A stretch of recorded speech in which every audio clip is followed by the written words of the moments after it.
A questão da segurança pública sempre esteve entre as principais preocupações do cidadão brasileiro. E agora, mais que nunca, o tema provoca debates e discussões. Uma boa parte dos especialistas considera que muito do que acontece decorre da entrada fácil de drogas e armas pelas fronteiras. Mas, é claro, existem outras variáveis, algumas até hoje intocadas. É sobre isso tudo que eu quero conversar agora com o deputado Major Fábio, do PROS da Paraíba. Você acompanha o nosso programa também pela Rádio Câmara FM. Eu acho, deputado, até estava falando com o senhor antes de a gente começar aqui, né? Quer dizer, isso é aquelas questões tradicionais. Está entrando droga pelas fronteiras, as armas também chegam. Acho que o deputado não, o Tuma, né? O ex-senador, já falecido, quando ele foi diretor da Polícia Federal, né? Ele falou, nossas fronteiras são como o queijo suíço. Nunca me esqueço dessa expressão dele. O que é o queijo suíço? Cheio de furo. Ele usou essa expressão para falar das nossas fronteiras. Mas, além disso, deputado, além dessa questão das fronteiras, existem outras que a gente pode até se der tempo para a gente conversar um pouco aqui. Mas vamos começar pelas fronteiras. Há muito tempo que eu ouço, não, o governo federal e governadores falando isso, secretários de segurança, que a segurança é uma questão de governo de Estado, né? Não, a gente faz o que pode aqui, a gente tenta resolver, mas é o governo federal que tem que fiscalizar e criar uma barreira nas fronteiras. A gente continua nessa discussão ainda, quer dizer, não mudou nada? Eu acho que a responsabilidade da segurança pública, né, tem que ser do governo federal também. Também. Né, tem que ser compartilhada. Porque, na verdade, os estados podem fechar as suas divisas, mas há uma necessidade que o governo também feche as suas fronteiras.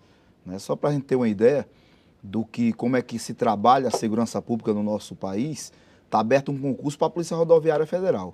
Né? Abriram 1.000 vagas para policiais rodoviários federais. 1.000 vagas, apenas 1.000 vagas, né? O que é que vai conseguir, né? Mais 1.000 homens para a Polícia Rodoviária?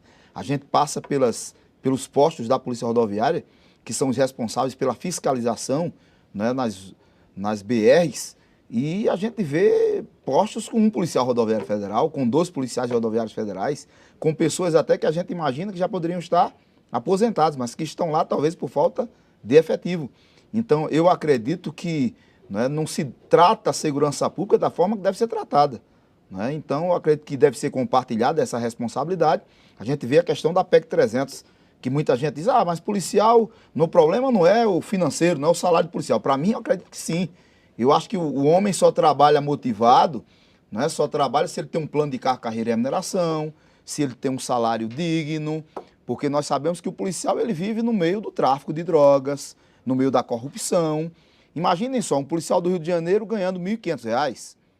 Imaginem só um policial subindo o morro do Rio de Janeiro, arriscando a sua vida, né? Correndo o risco da própria vida e ganhando R$ 1.500, R$ 1.600. Você acha que isso dá margem à corrupção também? Eu acredito que sim. Eu não vou aqui, eu conheço os policiais, eu fui policial durante 21 anos, eu sei dos homens que fazem, principalmente a Polícia Militar da Paraíba, o Corpo de Bombeiros da Paraíba, eu sei que são homens honestos, mas é difícil você sair de casa e deixar a sua família sem um plano de saúde.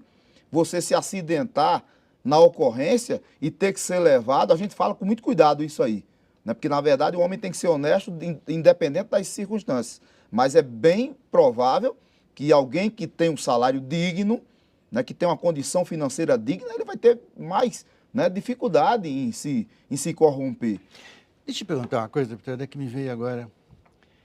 Muitas vozes surgiram nos últimos tempos falando sobre a formação do policial brasileiro. Policial militar, vamos falar, por exemplo. Né? E outro dia o coronel lá de São Paulo, da PM, falou, não, a gente introduziu até a questão de direitos humanos, era uma questão a gente introduziu assim, meio na paralela, né? Não como questão central, porque é uma coisa que a gente fala às vezes do policial no exterior, o brasileiro tem a impressão que o policial no exterior é bonzinho. Não, baixa a porrada também, né? Não é assim.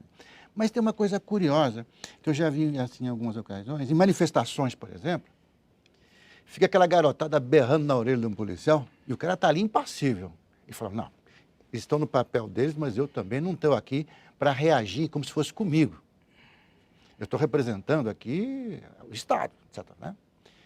Aqui no Brasil, eu já vi muitas vezes o policial perder o controle, ficar irritado e sair dando porrada. Aí eu fico me perguntando, uma coisa que a gente nunca fala muito, o senhor acha que precisa mudar alguma coisa na formação do policial, de maneira geral? Não estou falando lá no Paraíba, nem em São Paulo, mas o senhor acha que o policial está desatualizado em relação à sua formação, em relação a esse mundo novo de agora, que essa garotada brava, arrogante, agressiva? O senhor acha que o policial precisa mudar a formação dele?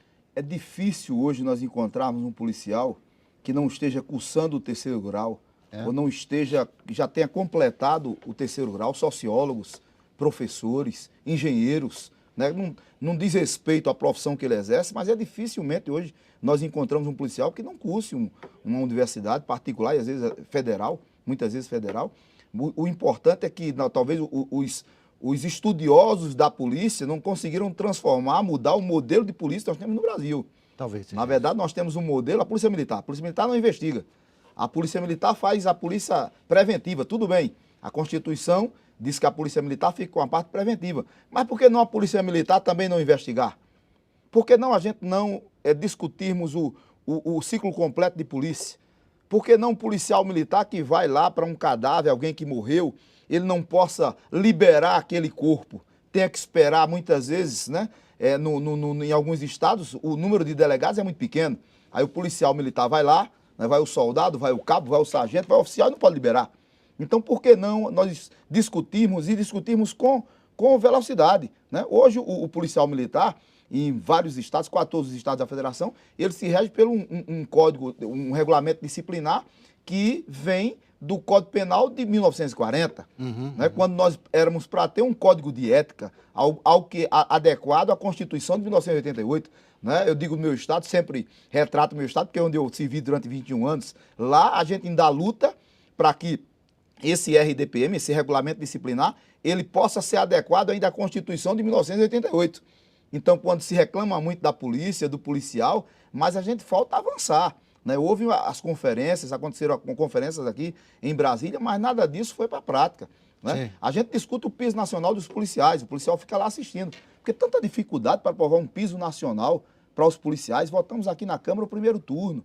Né? Quando eu falava em salário, nós discutimos aqui e votamos o primeiro turno da PEC 300, que cria o piso nacional, mas infelizmente isso está parado.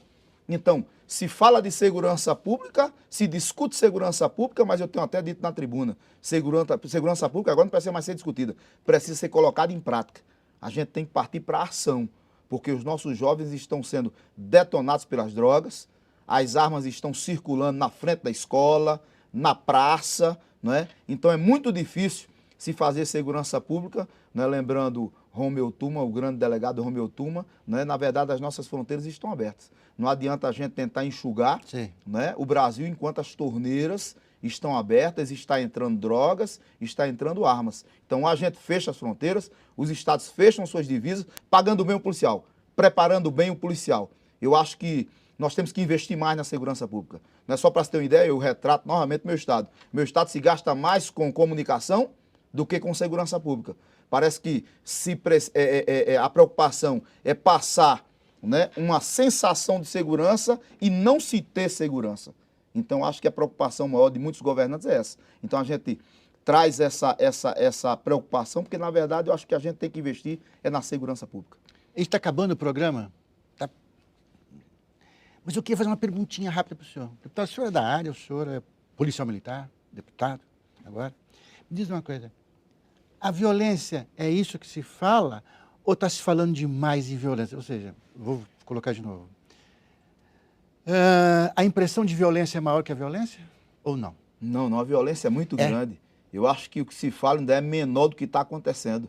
O número de estupros no Brasil já atingiu o mesmo número de homicídios dolosos. Então a violência está em todos os setores, contra a mulher, crimes sexuais, latrocínios, porque se fala muito em crimes dolosos, em homicídios dolosos. Mas, na verdade, os outros tipos de crimes, no meu estado, 22 implosões de agências financeiras, agências bancárias, esse ano. Então, isso é impossível nós convivermos, né, com essa luta contra os bandidos que estão se capitalizando a cada dia.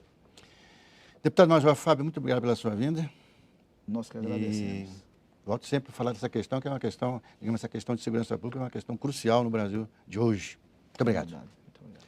E obrigado a você que ficou com a gente. Até mais.